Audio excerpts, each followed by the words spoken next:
Les matins de France Culture, Guillaume Erner.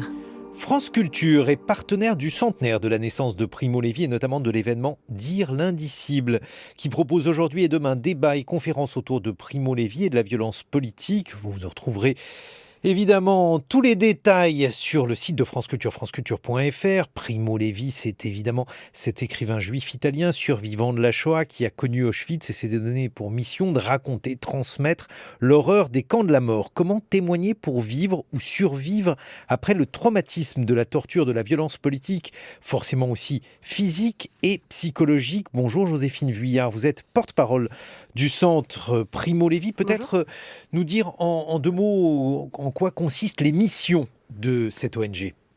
Alors c'est une ONG qui a été créée en 1995 avec le soutien de grandes ONG pour soigner et soutenir les personnes qui ont été victimes de torture dans leur pays ou éventuellement sur leur parcours d'exil et qui sont aujourd'hui en France, quel que soit leur statut. Ce sont des personnes qui ont vécu des événements dont elles gardent des séquelles physiques ou psychiques.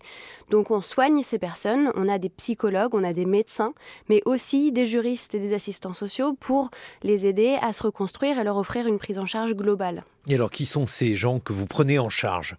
Alors, ce sont des hommes, des femmes, mais aussi des enfants qui ont été victimes de torture dans des contextes de guerre, de répression, et qui, pour des raisons d'appartenance ethnique, religieuse, de croyances politiques, ont été pris dans des conflits, ont été emprisonnés arbitrairement, ont vécu des menaces, des humiliations, des violences sexuelles dans beaucoup de cas. Ils viennent d'où ? Ils viennent de pays, d'un peu tous les pays où on a pu voir, ou pas forcément entendre dans les médias, mais en tout cas où il y a pu y avoir des violences politiques et des instabilités récemment, ou moins récemment d'ailleurs. Ce sont des personnes de RDC, République démocratique du Congo, de Tchétchénie, du Sri Lanka, de Colombie, de Turquie, d'Afghanistan, d'Iran. On a des personnes d'à peu près 50 nationalités différentes à l'heure actuelle. Comment elles arrivent jusqu'à vous, ces personnes ?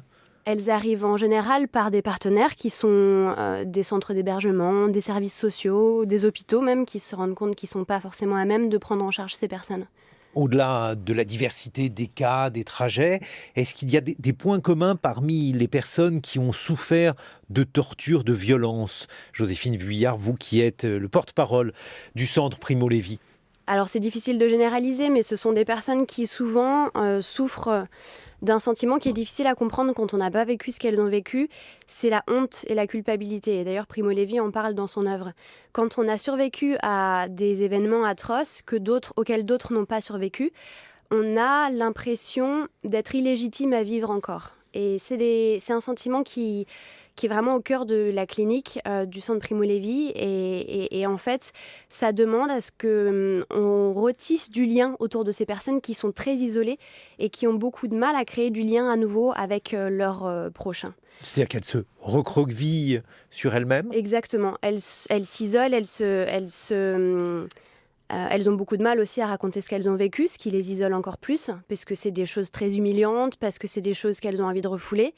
Donc voilà, c'est des personnes qui ont de grosses angoisses, ont beaucoup de cauchemars, et au-delà de ces symptômes psychiques, ont aussi souvent des séquelles physiques de ce qu'elles ont vécu, et qui bien souvent n'ont pas été soignées.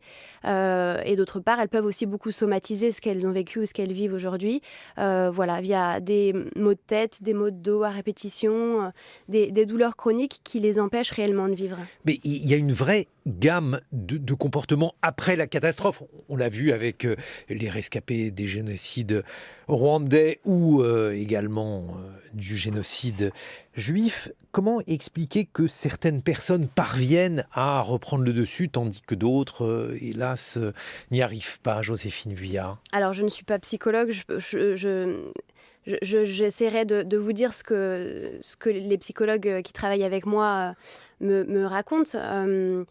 Ce sont des personnes qui vivent de façon complètement singulière ce qu'elles ont vécu. C'est-à-dire que deux personnes qui ont vécu la même chose ne vont pas forcément réagir de la même façon. L'une pourra avoir une vie entre guillemets normale et la deuxième ne s'en remettra pas, du moins pas sans une prise en charge adaptée. Peut-être que la première ou la deuxième aura des réminiscences de ce qu'elle a vécu 10 ans, 20 ans après. Et ces personnes nécessitent une prise en charge adaptée et qui passe souvent par une écoute de ce qu'elles ont vécu. Parce que c'est vraiment le manque d'écoute souvent qui redouble les traumatismes qu'elles ont. Certaines de ces violences sont devenues de véritables armes de guerre. Je pense par exemple au viol. Là, vous assistez à une recrudescence de ce type d'exaction.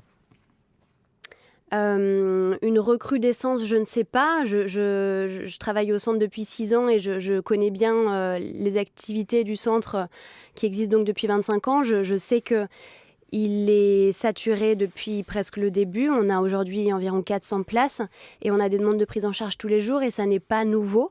On voit des personnes arriver de situations... Alors peut-être la nouveauté, c'est qu'aujourd'hui, ce sont aussi des personnes qui ont souffert d'actes de violence extrême sur leur parcours d'exil. Et je pense notamment à la Libye. Et je pense aux personnes d'Afrique subsaharienne qui sont obligées de passer par la Libye pour arriver jusqu'à nos terres, puisque les visas sont extrêmement compliqués à obtenir, les visas humanitaires, pour arriver légalement jusqu'en Europe.